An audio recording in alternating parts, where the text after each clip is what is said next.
প্রিয় ভাই বোনদের সঙ্গে আবারও চলে আসলাম। আসসালামু আলাইকুম। প্রিয় ভাই বোনেরা কেমন আছেন? আশা করি ভালো আছেন। আজকে আমি কলিজি ভুনার রেসিপি শেয়ার করব।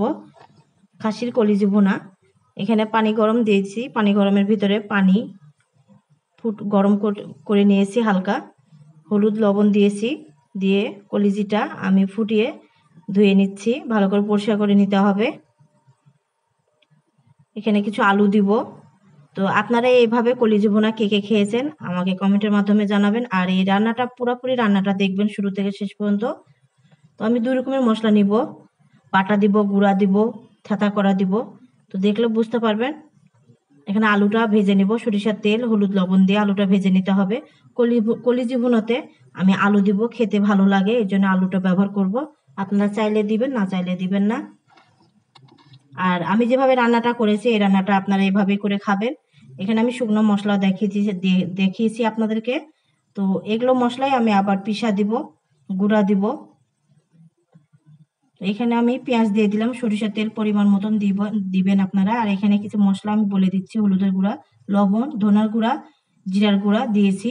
আর তার আগে গোটা মশলা যেগুলো দেখিয়েছি আপনাদেরকে দেখিয়ে দিয়েছি আমি। আদা রসুন বাটাটা দিয়ে দিব। তো ভালো করে মশলাটা কষিয়ে নিতে হবে আপনাদেরকে। তো অনেকে অনেকভাবে রান্না করে, আমি আমার মতন রান্না করে আপনাদের সঙ্গে শেয়ার করেছি প্রিয় ভাই বোনদের সঙ্গে। আশা করি আপনারা রান্না শুরু থেকে শেষ পর্যন্ত দেখবেন। এখানে আমি পাকা কাঁচা মরিচ দিয়েছি পরিমাণ মতন, কমিয়ে বাড়িয়ে আপনারা ঝাল যেরকম খাবেন দিবেন। মশলাটা ভালোভাবে কষিয়ে নিতে হবে। কলিজাটা দিয়ে দিব এখন।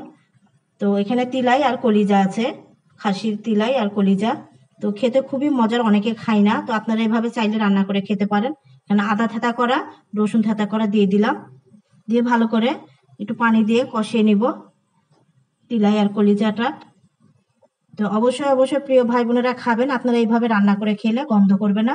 আর এখানে গরম মশলার গুঁড়া দিয়েছি, গরম মশলা গুঁড়া। আর গোটা তো মশলা যেগুলো দিয়েছি আপনাদেরকে শুরুতেই বললাম যে বাটা দিব, গোটা দিব, 2 রকমের মশলা থাকবে। তো দিলাম গোটা গরম মশলা গুঁড়া দিয়েছি, ভালো করে কষিয়ে নিয়েছি। এখানে আমি কলিজাটা পানি দিয়ে আবার কষিয়ে নিব। আলুটা দিব, দিয়ে আর কোনো লাড়াচাড়া দিব না। এখন ঢাকনা দিয়ে দিব। ভালো লাগলে লাইক কমেন্ট শেয়ার করবেন, পেজটাকে ফলো দিয়ে আপনারা দেখবেন, অন্যদেরকে দেখার সুযোগ করে দিবেন। প্রিয় ভাই বোনদেরকে বলছি, আলুটা দিয়ে আমি ভালো করে ফুটিয়ে নিয়েছি, দিয়ে কষিয়ে নিয়েছি, দিয়ে আবার ঢেকে দিয়ে আবার একটু লাড়াচাড়া দিব। তো এইভাবে রান্না করবেন, আশা করি আপনাদের ভালো লাগবে, কোনো গন্ধ করবে না, কিচ্ছু করবে না, খেতে ভালো লাগবে। পানি দিয়ে দিব পরিমাণ মতন, আপনারা পানি দিয়ে দিবেন, কমিয়ে বাড়িয়ে আপনারা নেবেন।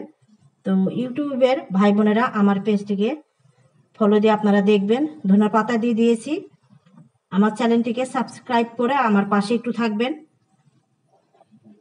আমি ঢেকে দিলাম ধনিয়ার পাতা দিয়ে। আর এইভাবে রান্না করে অবশ্যই খাবেন। কলিজি ভুনা, কলিজি তিলাই একসঙ্গে দুটাই নিয়ে আমি ভুনা করেছি। দেখুন আমার রান্নাটা কমপ্লিট হয়ে গেছে, আমি এখন ঢেলে নিব। তো কালারটা কত সুন্দর দেখুন। তো আপনারা দেখলে বুঝতে পারবেন। আর আশা করি আপনারা বাসায় বানিয়ে খাবেন। রান্নাটা কমপ্লিট হয়ে গেছে, আমি ঢেলে নিয়েছি। আপনারা ভালো থাকবেন, সুস্থ থাকবেন, সাবধানে থাকবেন। আল্লাহ হাফেজ।